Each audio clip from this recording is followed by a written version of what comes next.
Hello, everyone, and good morning. Welcome to our Big Brother 19 live feed update for September 4th. I'm your host, Taran Armstrong, and today I'm joined by a lovely guest. I've got Lita with me. How you doing, Lita? I'm doing okay. I was gonna lead off being candid about the fact that I've been really sick, but then I realized that all of the comments would just be like, is it rough kneecap syndrome? Is it inverted spine? Like, Raven has really ruined the concept of illness for everyone. Yeah, there's been a lot of talk about Raven and her disease and the attention it's brought. It's an interesting question actually. Like, has she brought good attention, bad attention? I don't know, because certainly gastroparesis, if I'm pronouncing that correctly, it's on people's minds. At the very least. So, has she done some positive? Who knows? Yeah, I don't know if that's really the face of the illness that people who have that disease want, but I guess it's definitely raised awareness. Yeah. But it's not awareness month anymore, so we don't have to be aware of it anymore. We should stop being aware. Yeah. All right, so we are here to talk to you about everything that happened on the feeds yesterday, and it was yesterday was basically like the only thing that happened was there's this big chronicle of Josh and Paul, where Josh does not like this plan. Paul does like this plan, and they're just going to be clashing all day. That's pretty much my entire notes. It's Christmas, Josh, and Paul. I don't think there's a name in there that's not Christmas, Josh, or Paul. Yeah, I think that's pretty much about it. They solidify sending Jason home, which we already knew. Like that's pretty much the only other name. Yeah. All right. So we start the day off. Christmas is telling Paul about the drama from for the day before, and saying that, oh, don't worry about it. I calmed Josh down. As I just told you, that clearly was not the case. But she's telling Paul at this point, don't worry, I calmed Josh down. He was freaking out a little bit, but it's okay. We're all good. And then Paul and Josh are talking about they're talking about somebody else here. They're talking about how Raven threw the veto competition. They're like, I'm mad about that. She doesn't want to get blood on her hands. Brent brought this up last night in the recap, but they actually are talking about how they think Raven could win the game if she gets to the end. I hope Paul doesn't believe this because I don't think it's true at all, and I think it's a mistake if Paul thinks that that Raven is going to beat him and that he can't take Raven down to the end. I've mentioned many times that I think his ideal Christmas. So hopefully he's just placating Josh with this talk, but he hasn't really talked to us in a while, so it's hard to tell. Alita, what do you think?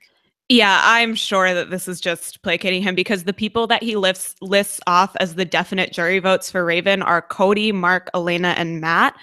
I I mean, even beside maybe you can make an argument for Mark and Elena, but why is Cody a definite vote for Raven? Well, obviously because he feels bad about the fact that he went after her in week 1 and she turned him down, and then he said that that's okay because she can't have kids.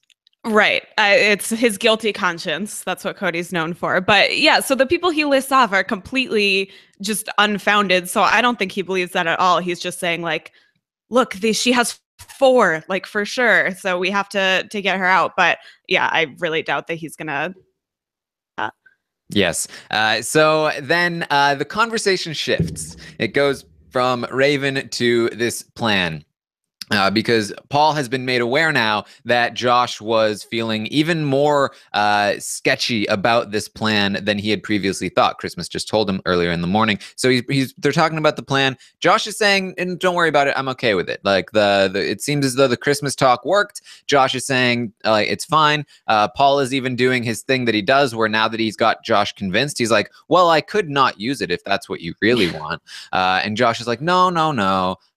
You should use it. You should go through with the plan. It's the best thing. And then Paul mentions that, like, don't worry about it, man, because next week I'm gonna get blood on my hands. I'm gonna win the HOH. I'm gonna go for Alex. It'll happen anyway. I mean, I will probably need to put up 2 pawns to send Alex home, but that'll be fine. Don't worry about that. And you can immediately see the wheels turning in Josh's head, like, no.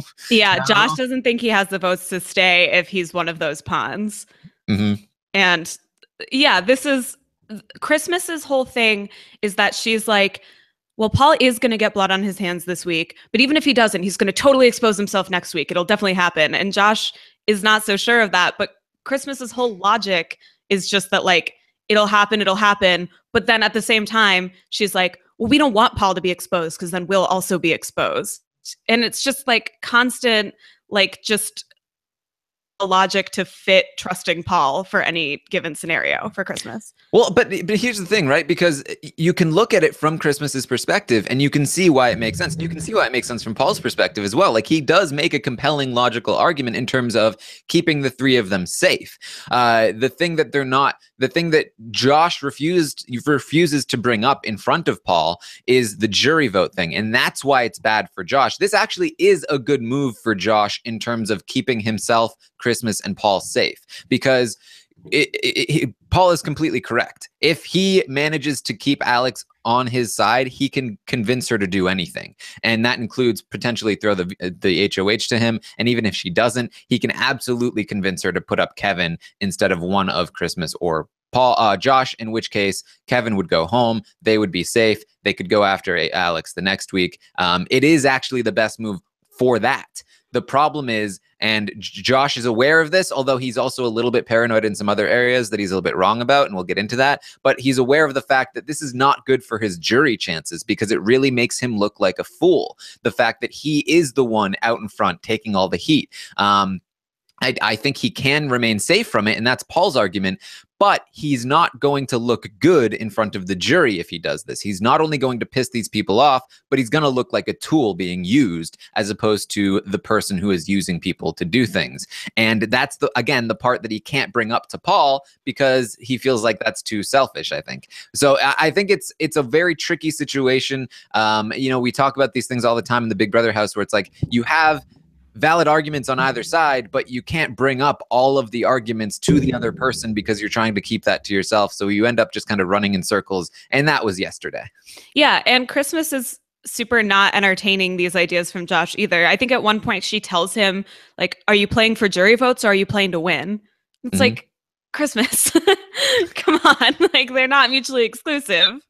You don't have to pick one. Right. And again, I think that's because in Christmas's eyes, she sees a win as getting to the final three with her alliance. That's her win. And so jury votes are like a separate thing. Like, oh, that's just gravy on top. We shouldn't compromise winning, meaning getting to the final three, for jury votes, meaning winning $500,000. Right. She says that no trio has ever slayed like the three of them have, but they're slaying in the same way that like Kim Spradlin slayed with Chelsea and Sabrina. It's like, no, one person is slaying and has two people, I don't know, riding the sleigh.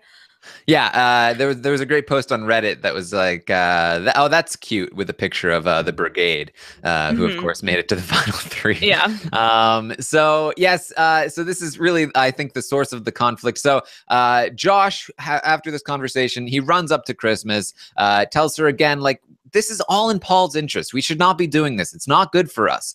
And Christmas is starting to really get annoyed because and here's why, I think, because she not only has already had this conversation with Josh a few times, but she also just told Paul that she was handling it and that she was good at handling it and that she had been able to calm Josh down. So the fact that he's coming to her again and that he had just talked to Paul about it again, it makes her look bad. It makes her look like she wasn't able to handle Josh. And so she's really getting annoyed. Josh is like, this is not good for the three of us. She's like, yes, it is. This is the best thing for the three of us. Josh just walks away from her like, I got to go take a nap.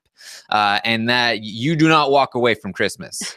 No, you do not. And yeah, her place sort of in the alliance, I think one of the things that makes her valuable to Paul in her mind is that she's like the Josh whisperer.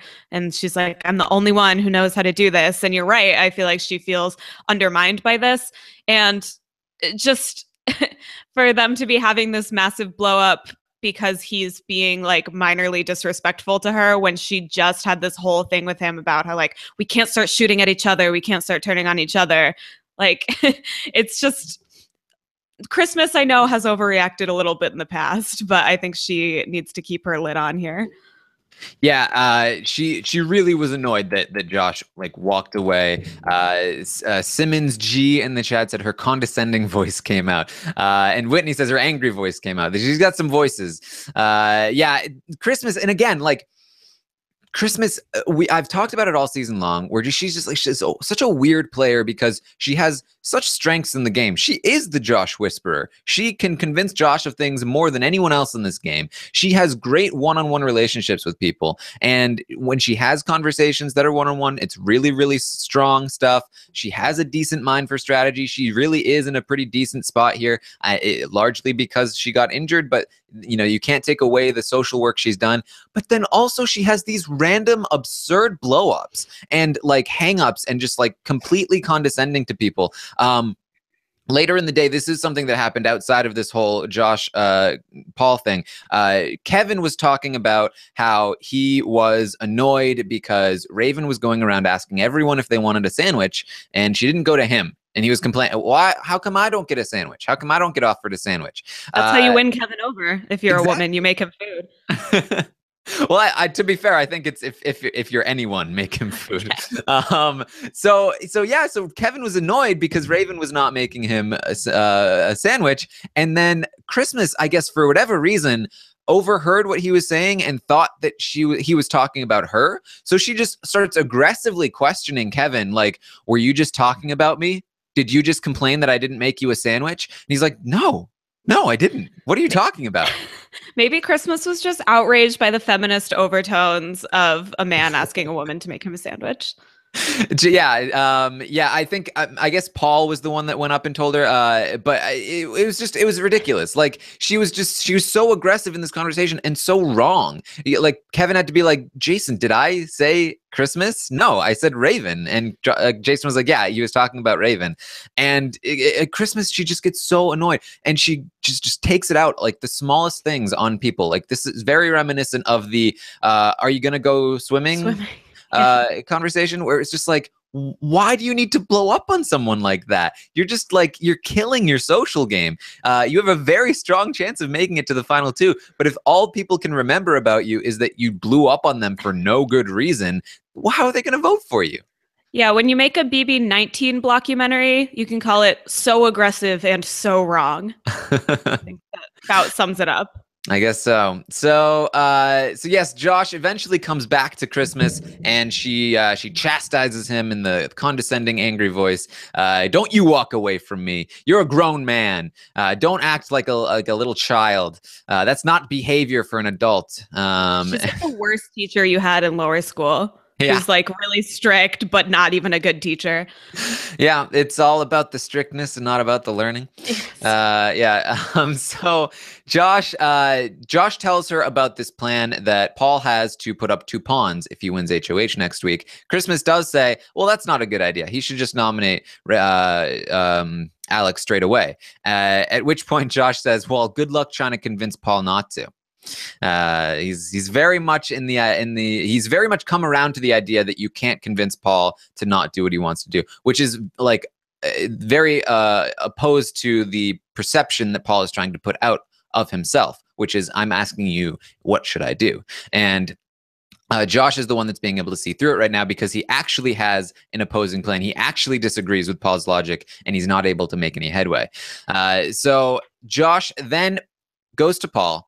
And the day previous, they had this conversation. Paul said, "Do you have a better plan?" And Josh said, "No." And so Josh comes up with a plan. He goes to Paul. He says, "Here's what we'll do. You don't use the veto. And then all you need to do is say, Christmas asked me not to use the veto. That's why I'm not using the veto. And then everything will be fine," which is a terrible plan and doesn't solve any of the problems. But I for whatever reason, Josh thought it was better. And Paul obviously was like, I don't know if that doesn't seem like it's going to work to me. That just makes it even more obvious that all 3 of us are working together. Yeah, well, I think in Josh's mind, it forces Paul to at least plant a flag and pick a side and make someone angry, because people are going to be angry at Josh thinks that it's going to be him that's going to have the most heat because Christmas says that well, later he says that Christmas is going to take a lot of heat too, but Christmas has the excuse of like, well, I've already said that I want a strong male out. So like, that's my alibi. Like, people won't be mad at me if I vote for, or Alex won't be mad at me because like, it's this logical reason or whatever, which is not like a real reason. So Josh feels like at least they'll all be in it together, which you're right, is not a great plan, because like, why make everyone mad at your just yourself when you can make them mad at your entire alliance. Like, that's not a great plan, but I think in his mind, it at least puts the three of them on even footing for the jury vote. Right. And again, it's like he can't come up with a better plan for keeping the three of them safe, because Paul is correct. If Paul doesn't use the veto, Alex will be mad at Paul. Like, for as much as she is in Paul's pocket, and I'm sure that Paul could at least a little bit be able to convince her, no, this was for your own good. This was for your own good. Like a very Dan Giesling-esque sort of explanation where it's like, no, I needed to take out your closest ally because it's for your best interests. And I think maybe Alex would be able to be receptive to it. Obviously, Paul is no Dan Giesling, so I don't think it would fully work as much as it did for Dan. But I think Alex is dumb enough that she'd buy it just a little bit. And you can say like, oh, look, we took out Matt and now Raven was totally safe this week. Like, when you take out your partner, you become much less of a threat. And so I was just doing it to protect you. All of that. Right. But the thing is, it does really undermine a lot of what Paul has been telling her all season long. This really hasn't been Paul's game. And again, he's no Dan Giesling. So it's hard to really say that like this is going to work for him. And even if it does, it's hard to then convince her that not go after Christmas and Josh. Whereas if he does use the veto, he really can, and you can very easily see how he will convince her, oh, the whole thing is that Kevin flipped the vote, and I'm on your side, but Kevin flipped Josh and Christmas, those useless people. Kevin is the real bad guy mastermind here, and she will 100% go after Kevin. Much easier road there. And so it really is the safer route for the three of them for Paul to go through with this, and Josh can't come up with a better plan that is safer, even though he sees it as safer for him because he has less heat on him if Paul makes the stand, because Paul will have the heat and Alex will theoretically go after Paul and not him.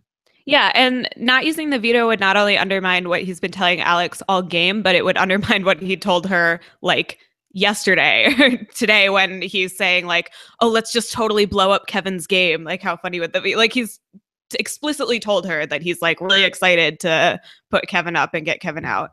Yeah. So Paul says basically no to this plan. He's not really having this. He goes to Christmas and tells her, Josh is freaking out. What's going on with Josh? He's tripping. He is tripping right now. Literally tripping all over himself. He's really, bludgeoning up those knees. They're getting really rough. Yeah.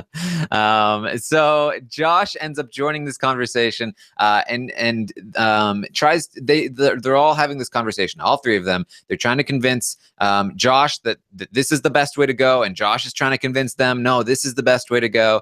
They're really just gaining no headway whatsoever. It's just like two forces clashing against each other, not making any kind of progress. So Paul ends up leaving, and then Josh tells Christmas, look, I am a super fan of this game. I have seen this game before. We cannot let it happen. This is no good. We cannot, like, this, what Paul is doing is very smart and it's very good, but it's for his best interest. And we can't just like roll over and let it happen.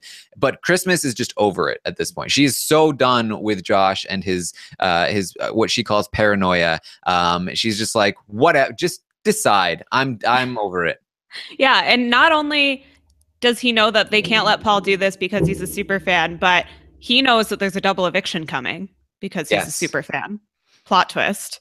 So he has like all of this going on where he's thinking like so many different ways, and Christmas is just like so one track minded that they can't even have a conversation because they're thinking about totally different parts of the game. Yeah. Josh is telling them, there's a double eviction coming. We have to be worried about this. And Paul is like, no. It's going to be a Sunday eviction. Paul has been saying there's going to be an eviction on Sunday for the last 3 weeks. And I have no idea why, because there's never an eviction on Sunday. That's not like a thing that happens. So it's very weird. The veteran is definitely being out-knowledged by the super fan, which I guess isn't that surprising considering Paul doesn't actually watch Big Brother. He just plays it. Right.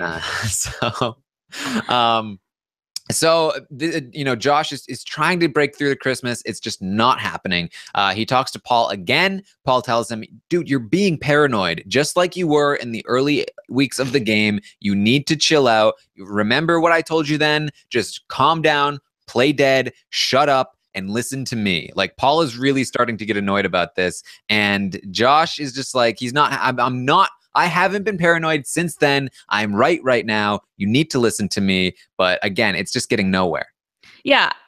Completely in Josh's defense, even if this is not a great plan, the way that you respond to an ally coming with a different plan is not just be dumb. That's what you're good at. Just play dumb. Like, your plan is bad and I don't want to entertain it. Like, if Paul is trying to maintain the illusion that the three of them are teammates on equal playing field and that they all have an equal shot of winning, then this is not the way to entertain your ally. And I understand that he's annoyed, but like, you're so many weeks into this game, you need to just like be able to deal with being irritated by Josh. Yeah.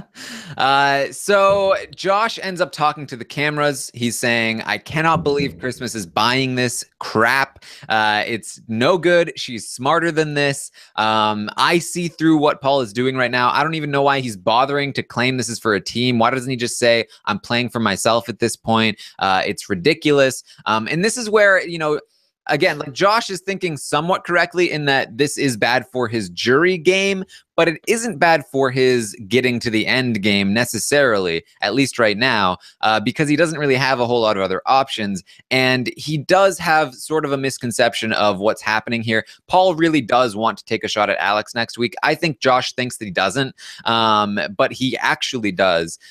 Josh also thinks that Paul has been telling Jason and Alex that that Josh is a tight two with Christmas, because Jason has mentioned to him a couple times, like, oh, well, you're like really tight with Christmas, right? And he thinks, how could he have possibly known unless Paul told him? Probably because it's really obvious. Right.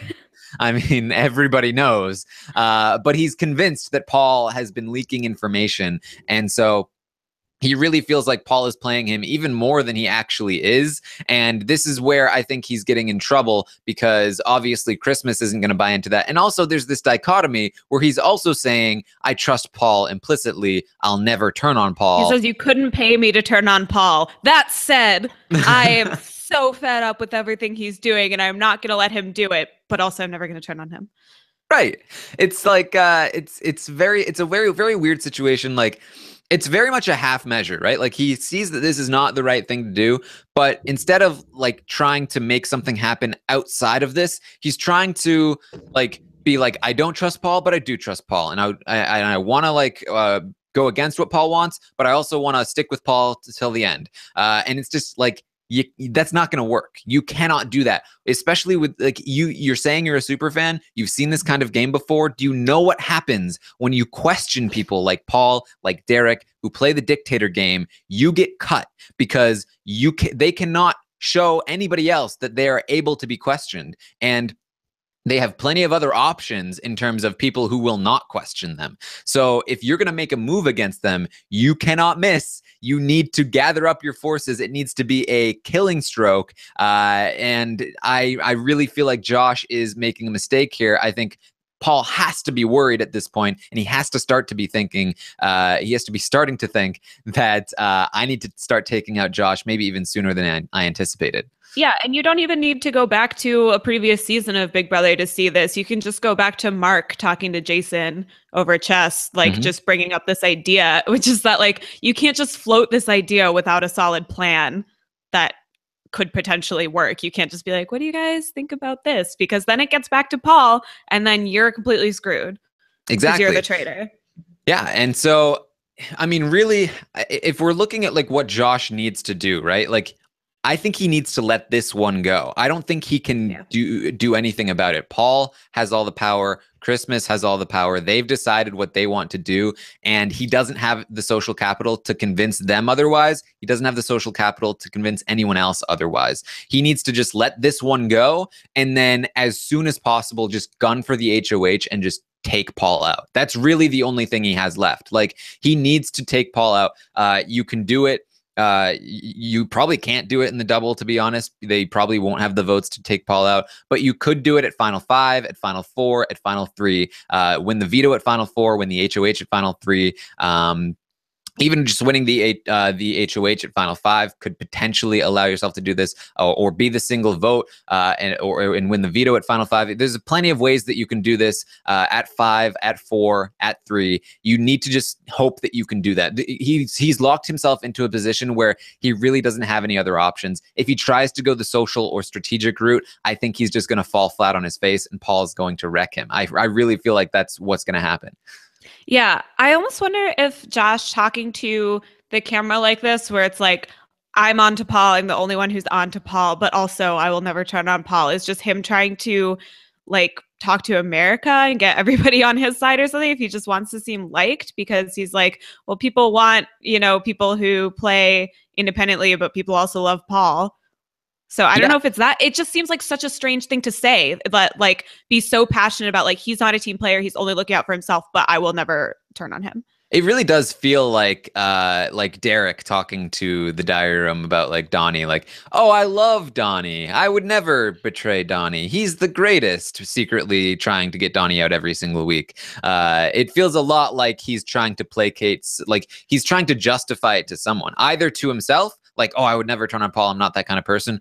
Or you're right, maybe to America, like, oh, Paul must be very liked. I can't tell the audience that I'm going to go after Paul. But I mean, hopefully he does. Right. But again, like he's even mentioned himself, like, this is how Steve Moses won the game. The thing about Steve, and this is again why people underestimated Steve. Steve knew his limitations. He knew exactly what he needed to do if he wanted to beat Vanessa, and he didn't try to turn things around on Vanessa. He didn't try to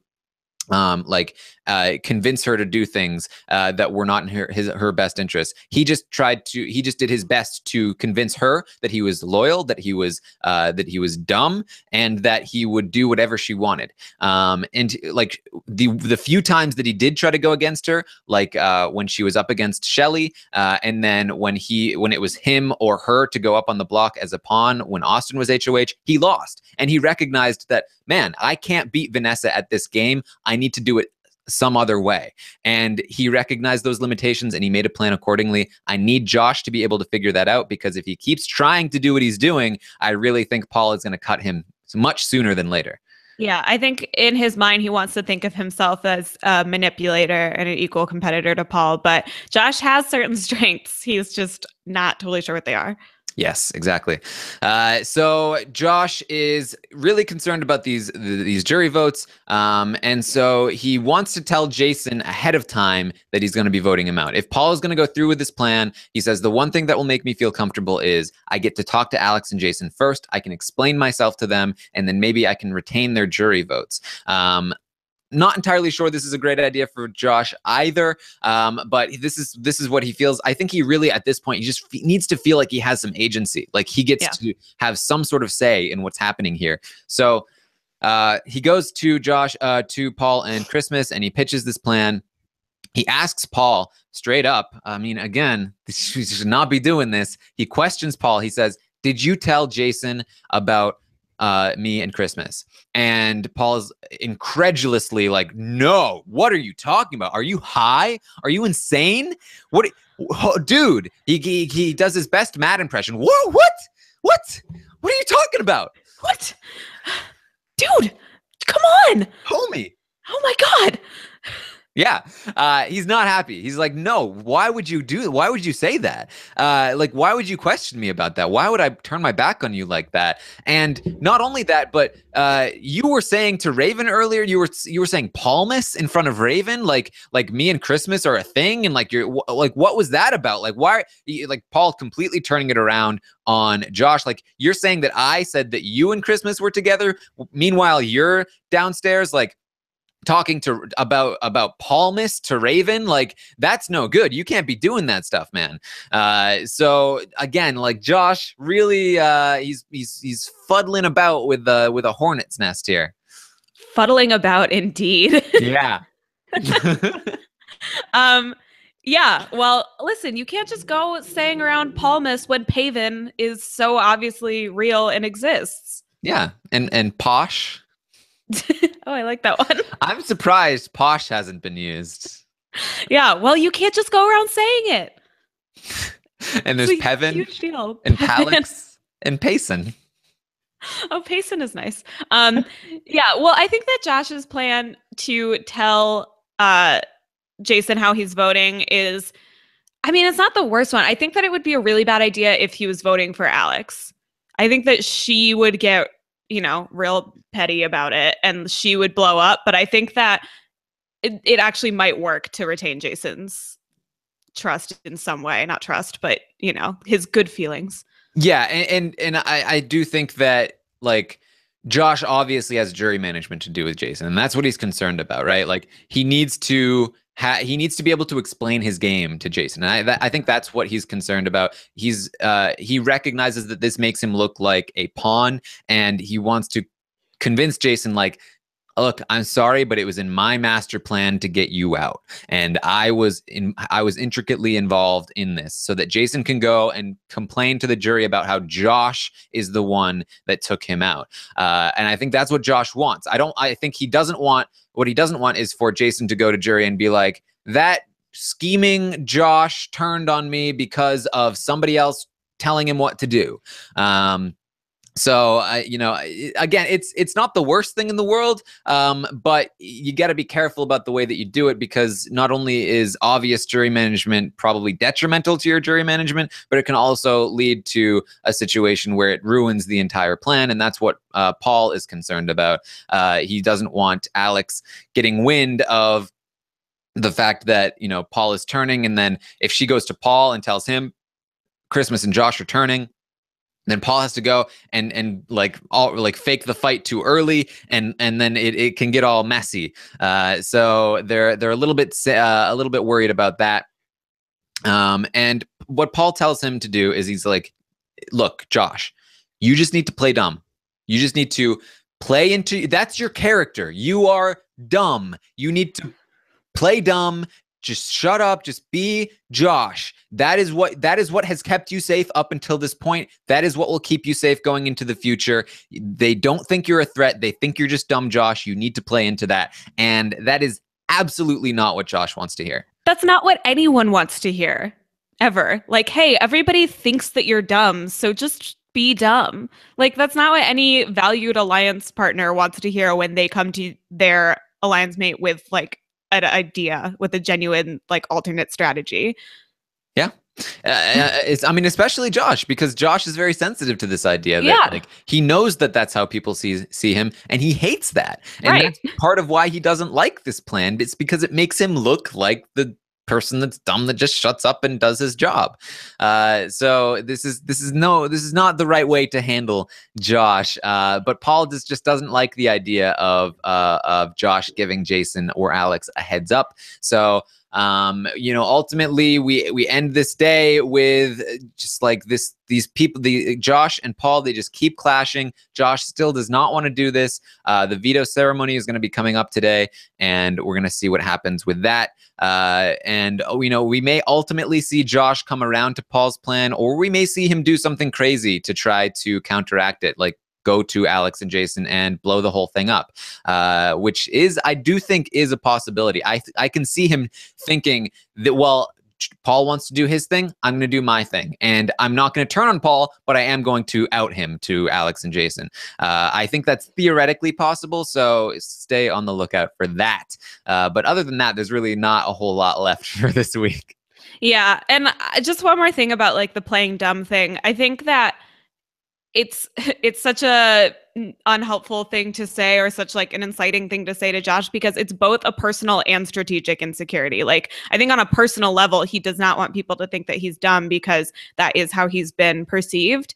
And then just on a strategic level, that's what he's worried about in the jury. Like you said, that, like, people are just going to see him as someone who just went along with anything. So I think on two levels, it really, really bothers him. And Paul is just not being sensitive to that at all. And I think that that's a mistake. Yep. So, like I said, this day was really just the chronicle of Paul and Josh. There really wasn't a whole lot else going on. Paul has basically told everyone else to just shut up and stay quiet. So that's what they're doing. There's not much else to update. So I believe we will end it there. We will be back tomorrow at 10 a.m. Eastern to update you on everything that happens with the veto ceremony. We will be live tonight for the LFC roundtable at 8 p.m. Eastern. And make sure you, set your DVRs to record American Ninja Warrior, because the Vegas finals are starting. And Lita and I actually were in Vegas for the finals. Pretty decent chance you can watch us on TV in the audience. Yeah, we were in pretty much the front row for one of the nights, and then the second night we were too tired and hot to deal with the pyrotechnics, but we were in the front row for one of the nights, so hopefully they will use that footage of us being excited and sad and all of that. Yes, should be fun. And of course, make sure you check out our American Ninja Warrior podcast. We will tell you all about our trip to Vegas and our experience at the taping. And we've also been doing something kind of cool. Since we were in Vegas, every time we've had a chance to talk to one of the athletes, we've been recording little snippets of them talking about their run in Vegas. So we'll be able to play those for you when we talk about their runs to get a little more insight into what was happening there. So lots of fun stuff happening with American Ninja Warrior. Make sure you check it out. And again, you can just start from the finals. This is basically a reset. This is, the Japanese version of the show is only these finals. So everything else is just qualifiers. It's like if you watch American Idol or something, and you skip to when it's all like the voting, the America voting. You can just start from there if you want. This is the best part of the show, so make sure you check it out. And then we interviewed Megan Martin this week, yes, which you should check out. To Megan Martin, one of the stars of the show. Very, very great conversation we had with Megan. So make sure you check that out as well. And of course, the Taran Show will be dropping very late tonight, early tomorrow morning. I talked with Aubrey Bracco of Survivor, Co-Wrong, and Game Changers. Very fun conversation with Aubrey, so make sure you check that out. Thank you, everyone, for joining us. But Lita, you also have So You Think You Can Dance, right? Yes, I also have So You Think You Can Dance. We're recording that tomorrow. We potentially have a guest. Don't want to announce it, but it will be our first guest, just in case it doesn't go through. But yes, check out So You Think You Can Dance. Great season so far. Okay, so thank you, everyone, for joining us. We will see you. Follow me on Twitter, Taran. Just as I started saying that, I was like, she's totally going to complain to me that I didn't plug her on Twitter. At Lita tweeted and at Lita grammed for Instagram. So thank you, everyone, for joining us. We'll see you next time.